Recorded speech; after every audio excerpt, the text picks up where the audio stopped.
Hey, this is Tyler from Pulley. This is Mike from Pulley. And you're listening to The Grind on punkradiocast.com. We've got an in-depth chat with Mike and Tyler from the band Pulley coming up in Volume 108. Along with dipping into Pulley's back catalog for some songs in between, we talked to the guys about challenges in everyone's schedule, the highs of playing on stage, and of course their brand new EP, The Long and the Short of It. It's out at the end of this month on Wins Lunch Records. In fact, we also had head chef Andy from Wins Lunch Records on the line as well, and he reveals some previously top secret details about the record and where's the best place for you to get your hands on it. We are also proud to debut a brand new song off of that EP today called The Long and the Short of It, and it's only on The Grind. Hey everyone, welcome back to The Grind, Volume 108, right here on punkradiocast.com. We are taking full advantage of the technology that's available to us these days.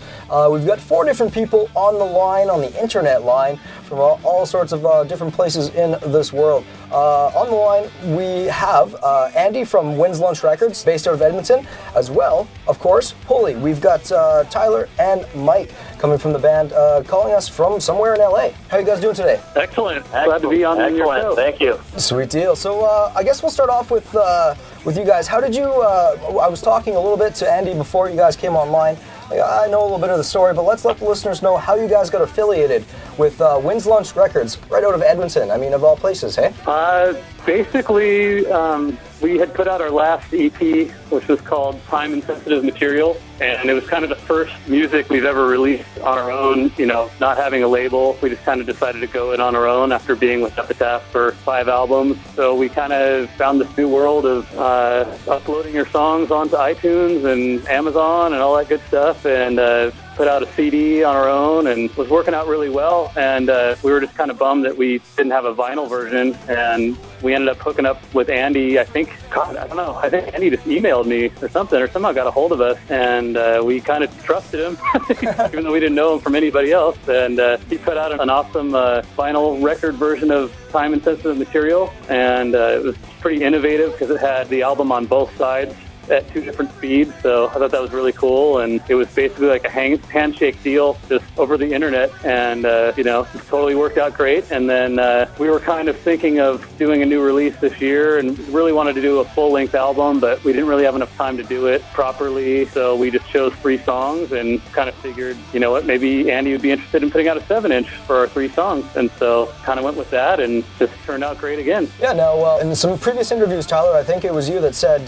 when you guys were releasing Time and Sensitive Material, you wanted to have something that was more tangible, like a physical copy, to get people to go back to appreciating an album's release in its full glory, not just clicking online and oh, there's the song, got the whole album. It's great to see that you're continuing that again with this EP. Let's, if people are unaware, if they've been in the dark, if they're living under a rock for some reason, Pulley fans, this is coming out on the 28th of this month, correct? Just a couple weeks, eh? Yeah, it comes out 2 Tuesdays from, well, I guess we're recording this, so it comes out on the 28th, so about 2 weeks from now, and it'll be out on vinyl and digitally, but there will not actually be a CD version of this. It's only going to be vinyl or digital. So we just kind of thought, you know, hey, we're doing a 7-inch, 3 songs. The whole vibe is like an old 80s punk rock kind of deal with the artwork, and, you know, just holding something cool in your hand and actually looking at something rather than just the screen on your iPod or whatever.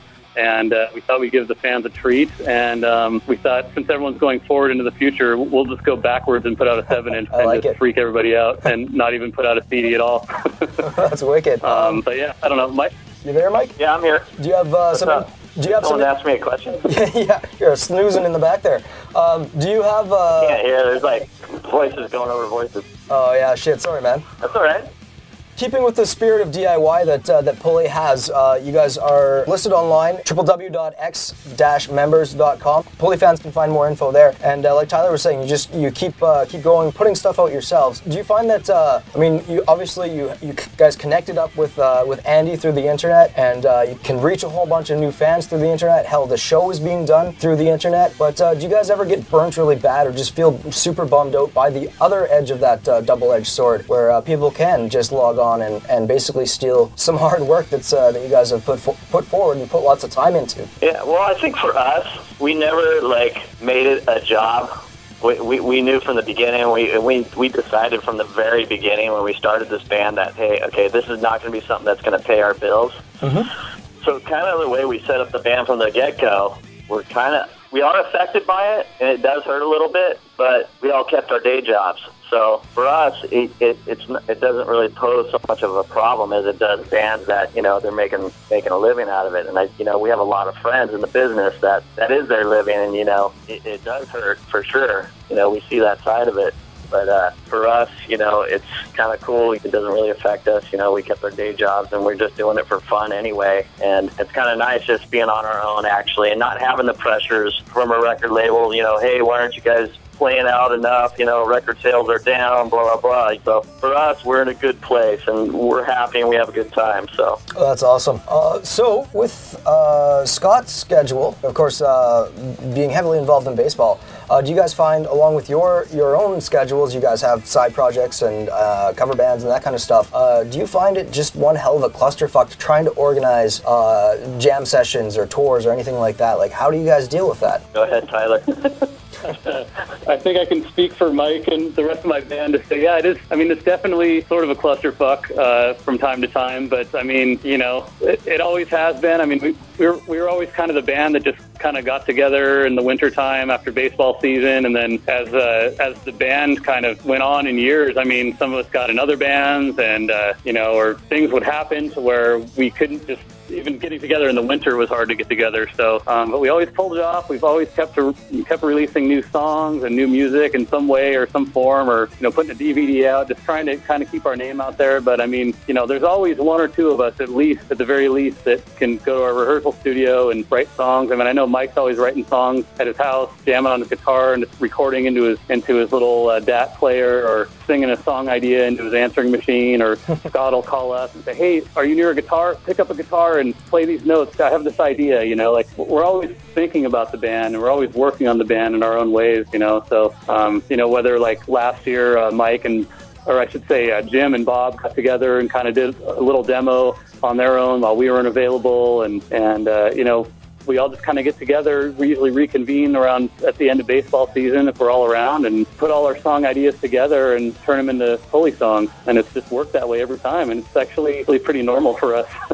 How was the experience working with Matt Hyde once again? You guys had worked with him back in 2004, and then again with him in 2009 for Time and Sensitive Material. Do you guys have that strong relationship with him and his understanding of where you guys want the music to be and how he can tweak it to get there? Yeah, I think it just keeps getting better and better with Matt. You know, he's just like a sixth member of the band, and he really knows how to read each one of us now, and, you know, knows how far each one of us can take it, you know, what our abilities are, you know, musically, and he knows the good things that he can get out of each one of us, and it's just become a pretty well-oiled machine where we don't really have to spend so much time and money in the studio. We just kind of do our pre-production on our own, and Matt really trusts what we can do on our own as far as pre-production. And then we get in the studio, or he comes in the studio and listens to the song for Simon. Basically, for the most part, he just says, okay, let's go and record. And, you know, we'll come up with stuff spontaneous in the recording studio as we record, too. You know, he'll come up with ideas, and for the most part, it goes pretty smooth. That's good. Well, it's been said that every Pulley release has an attitude. Can you touch on the attitude that is put forward in the long and the short of it? What can fans expect? I don't know. You know, we're not reinventing the wheel. It sounds like Pulley. If you like our band, you'll definitely like it. I think we always get better as players, and I think we get better as songwriters. I mean, it is such a short thing. It's 3 songs. One of the songs is a cover song of a band called the Big Boys from the 80s, and a lot of people that have heard that, even, you know, they're telling me that it sounds like a Pulley song to them, because we kind of made it sound, you know, it kind of has the Pulley vibe after we got done with it. But I mean, it's just 3 more Pulley songs. Sounds like Pulley.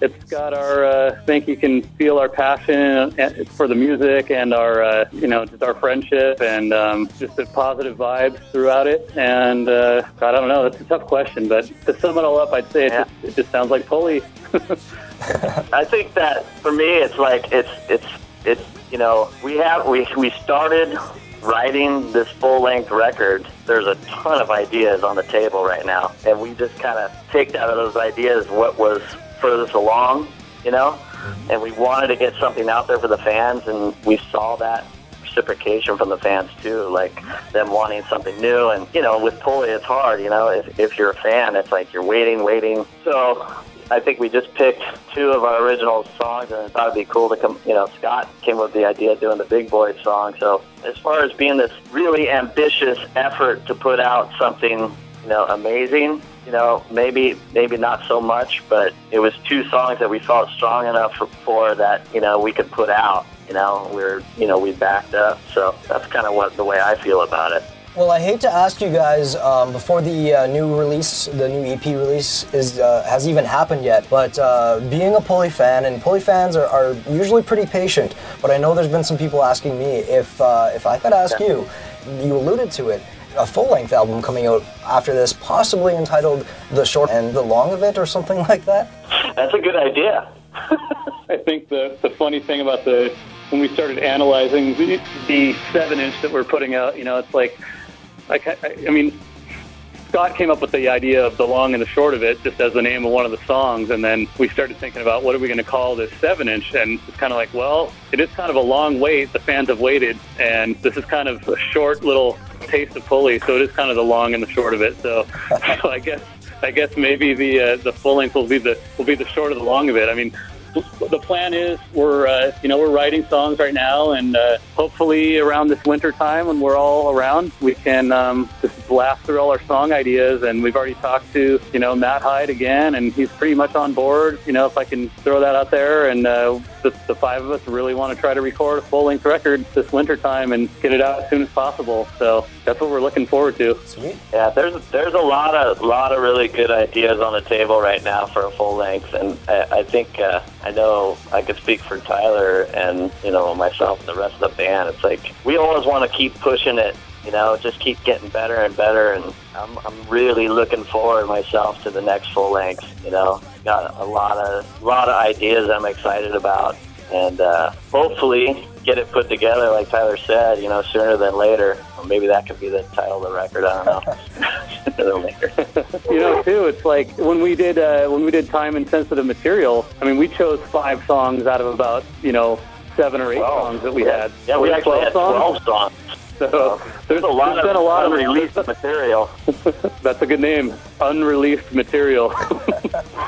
If you guys are spending the winter possibly looking at recording or fine-tweaking this album, when can Pulley fans and melodic skate punk fans expect to see you guys out on the road again? I'm assuming there'll be some dates in around California that those lucky people can have a chance to see. But for European fans, Canadian fans, fans on the other side of the states, do you guys have any game plan towards tossing out a schedule of some sort of a tour? Go ahead, Tyler. You do it, Mike. That's the magic question. When's Pulley going to go on tour? So that we always have to answer. I mean, it's really, really hard for us to go on tour. I mean, it's pretty much impossible. Mm-hmm. As we've gotten older, I mean, we have more and more responsibilities. We used to be able to just leave our jobs for 2-3 months and go on the road and live in our van and, you know, and just come home with no money. And you know, we wish we could still do that. But, I mean, the truth is we're all, you know, a lot of us are married. A lot of us have children. A lot of us have house payments. I mean, we're to the point where we can't just, like, tell our boss we're going to go play some awesome festival in Europe and, you know, you guys just have fun while I'm gone and I'll just waltz right back into my job. I mean, it's just not really happening these days like that. Yeah. But, you know, we're definitely down for using, you know, if we have vacation time or whenever we can, we're down to leave for a weekend and go play, you know, as long as we can get in and out of there and have people show up. I mean, it's not like we're only doing it for the money. It's nothing like that. It's like we'll go and play anywhere. We just kind of have to make sure we don't screw anything up in our personal lives with our jobs or anything like that. I mean, we're all about having fun and going anywhere we can. You know, I mean, we were supposed to go to Edmonton last year, and we were all ready to go and pretty much ready to drive to the airport, and it got shut down, and which had nothing to do with us, you know. So we're down to do stuff like that whenever we can. So hopefully those opportunities will come to us via some nice promoters out there, or anybody willing to schedule a show. You know, we're totally down whenever we can do it. It's just finding that that magical time that works for everyone when all the planets align, and venues don't suddenly shut down because of a General Electric condo that seems to be going up, like that Edmonton show. Hey? Yeah, that was a total bummer. I mean, we really apologize to all the fans. I know there was a lot of people actually flying in for that show, and I mean, we just felt horrible. We are very, very. I can't even think the last time we ever had to cancel a show. I mean, not that we canceled it, but it just always looks bad towards everybody involved, and you know, it sucks, plain and simple. Especially for us, you know, because you know we don't play that much. So when we finally do line something up, and you know, there's a build up, and it's marketed or whatever, promoted, and you know, we're all excited. Like finally, we get getting out of the country and playing again, and then it gets shut down. I mean, it's that much more devastating for everyone, including us. But really, if anything, I would say that the challenges and hardships that you guys have all faced, not only as a band but individually or with previous bands, that's really what brings you guys together. I would say, as a fan looking in and saying, if I had to describe how these guys get their energy and their ambition and that kind of stuff, I think it's the hardships that do make you stronger, as cliche as that is. You're absolutely right. I mean, I mean, this band, each of us individually has gone through a lot of stuff in each of our lives, and you know, I think the band for all of us is, you know, something where we can kind of escape to, you know, and meet up at our studio and write and just kind of release everything that we've dealt with and gone through. I totally agree. I mean, when Mike was saying that, I was just thinking about the last couple band practices we had, where it was just, I think it was just Mike and myself and Bob showing up there, and you know, we'd had really rough days at work or whatever in our lives, and we showed up to band practice, and we didn't even practice. We just sat there and talked to each other for 4 hours and drank some beers, and then went home, you know. And it's awesome to have, you know, 4 other really close friends that are all in the same boat, and we all come together for this music. And like Mike said, it is a total relief. It's like an escape from reality for a little while. And, you know, we hope to write cool music that lets our fans do the same thing when they're listening to it. So, you know, we're just the same as our fans. We just love music, and we want to play shows when we can, and just hang out with each other and have a good time. And it's all about fun and friendship. So I guess it could almost be said that for you guys, Pulley is almost group therapy that you guys get to sometimes get vacations out of, hey? You couldn't have said it better. That's pretty much sums it up right there. Now that I've had some on-point statements, I'm going to ask the really ridiculously stupid question. You guys obviously must be still attracted to the rush of energy that you get when you're in front of fans up on a stage, wherever you are, right? Oh, absolutely. It's like the defining moment. It's like the full payoff. I don't know how to explain it. It's hard to explain in words, really. I mean, Tyler, I don't know. It's very gratifying. Sometimes we just laugh because we're just these stupid idiots hanging out in a little practice room in the valley in California, and, you know, we write these little songs and wonder how they're going to turn out, and then, you know, we'll fly out on a weekend to Costa Rica and play this, like, totally packed, sweaty show with all these kids that don't even speak English, and they're all singing our songs word for word at us, and just, like, you know, hugging us and trembling and crying, you know, because they're so happy we came to their country. And it's like a mind fuck, because, you know, we just drove from our jobs to the airport and flew there and played the show and woke up the next day and flew home and went right back to work the next day. You know, it's like, it's almost like our little secret identity or something. I mean, it's totally crazy, and that's just getting to do stuff like that is why we keep doing it. It's just so gratifying, and it's so, I don't know, it's an amazing feeling. Definitely. Now, Tyler, I gotta ask you, are the guys still busting your balls about being a long hair? No, I think they gave up about probably 10 or 11 years ago. Okay, that's good. I mean, it was fun for a while. We're just to the point now where it's like we look at Tyler and we're just like, wow, actually Tyler's way more punk than we are.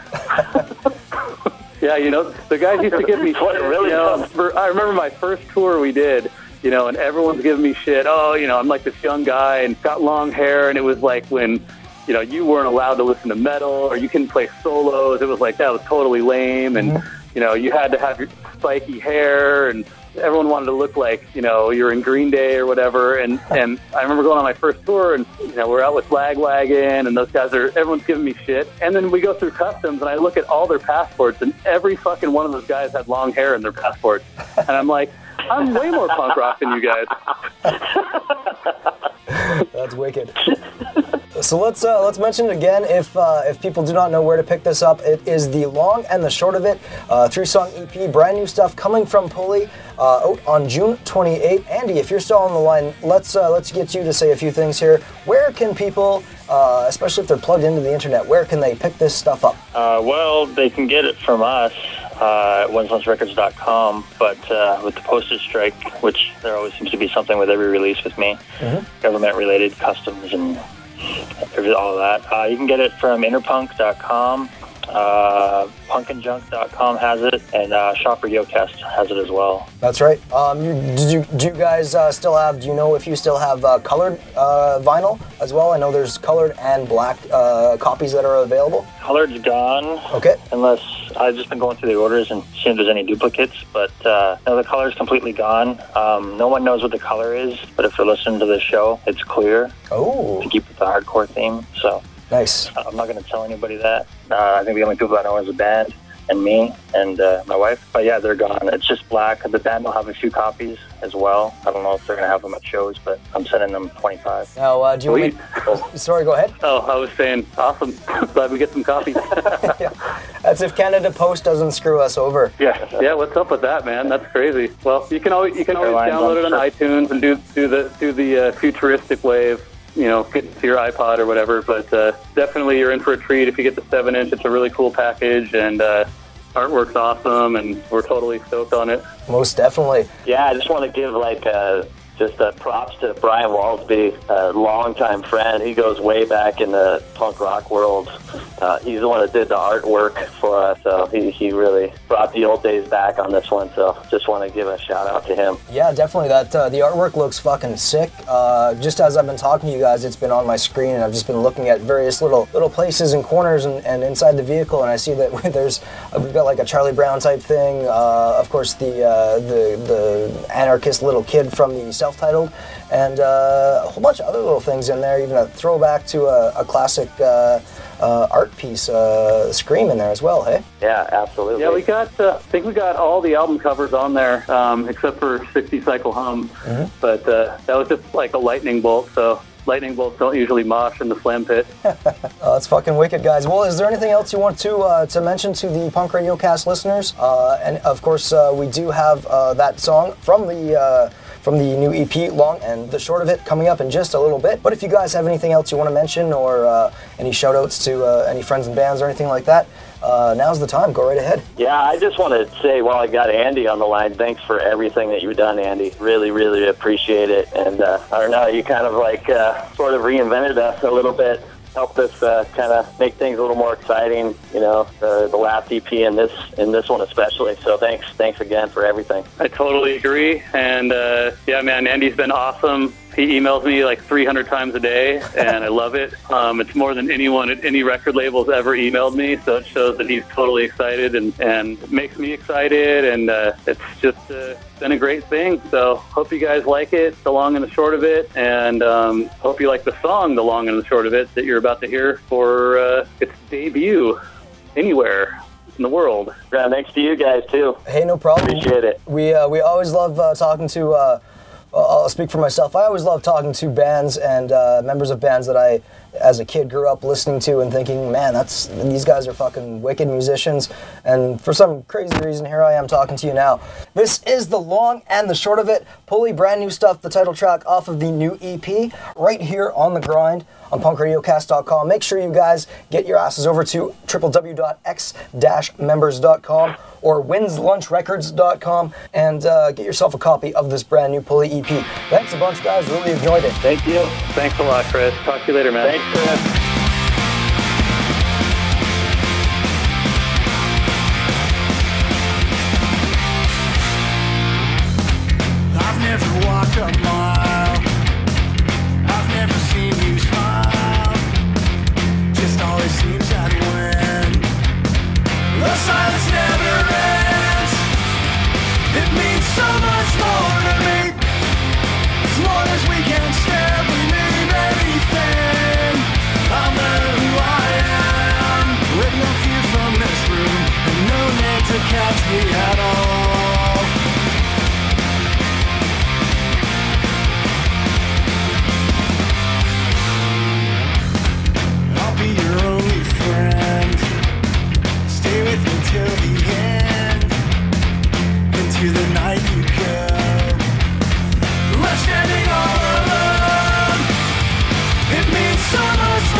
no view from this room, and no net to catch me at all. And I've washed my hands so I can. I try being patient, it makes me feel better. Imagine that we were again in something of this. The shadow is over me.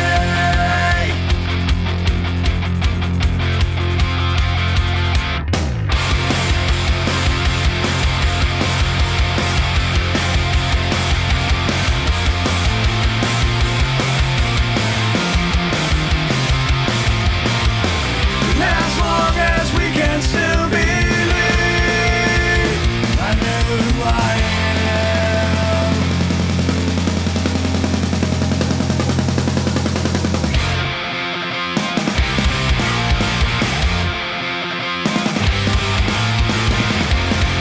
And I know who I am. We can still believe. I know who I am. We can still believe. I know who I am. We can still believe. I know who I am. We can still believe. I know who I am. We can still